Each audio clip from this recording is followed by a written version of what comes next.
tababarkan oo iska kaashadeen Radio Hargeysa iyo BBC Media Action waxa uu soconayaa muddo 6 bilood ah. Furitaankii tababarkan oo lagu qabtay wasaaradda warfaafinta ayaa waxaa ka soo qayb galay agaasimayaasha waaxyaha kala duwan ee wasaaradda warfaafinta, mas'uuliyiin ka socday BBC Media Action iyo wariyaasha tababarka loo qabanayay. ugu horeyn waxaa halkaasi ka hadlay agaasimaha idaacadda Radio Hargeysa Siciid Aadan Cige. waxa baran doontaan waxyaabo badan oo shaqadiina waxa sameyn doontaan barnaamijyo waxaan ku dardaarmayaa waxbarashada ilaashada. waxa kaloo halkaasi ka hadlay wariye Cabdullaahi Jaamac Maxamed oo ka mid ahaa mas'uuliyiintii ka socday BBC Media Action. waxa aanu sheegay in ay ujeedada tababarkani uu yahay in la soo saaro barnaamijyo lagaga hadlayo arrimaha dhalinyarta, kaas oo ay baahintiisa iska kaashanayaan Radio Hargeysa iyo BBC-du.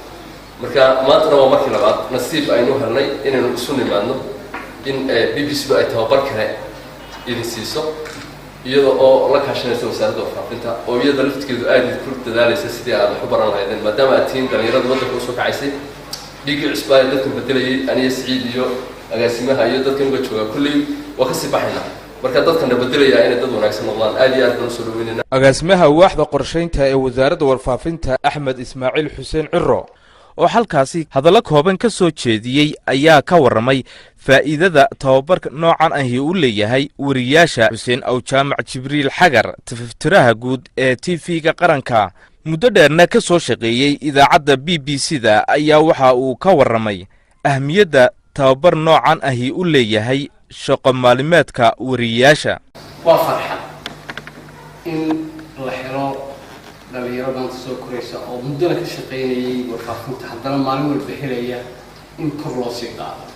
jaamacadaha dhigataan wax walba waxa ka muhiimsan koorasyada noocan oo kale ah.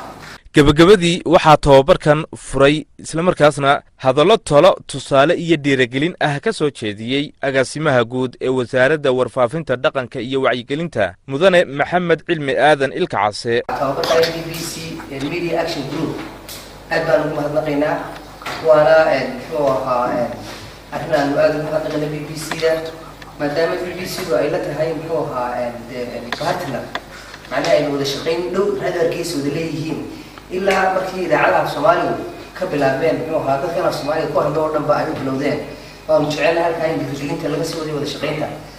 waxa la idin tababarayaan waa in barnaamijyo tayo leh oo dadka wax tara noloshoodana wax ka bedela in soo saaro.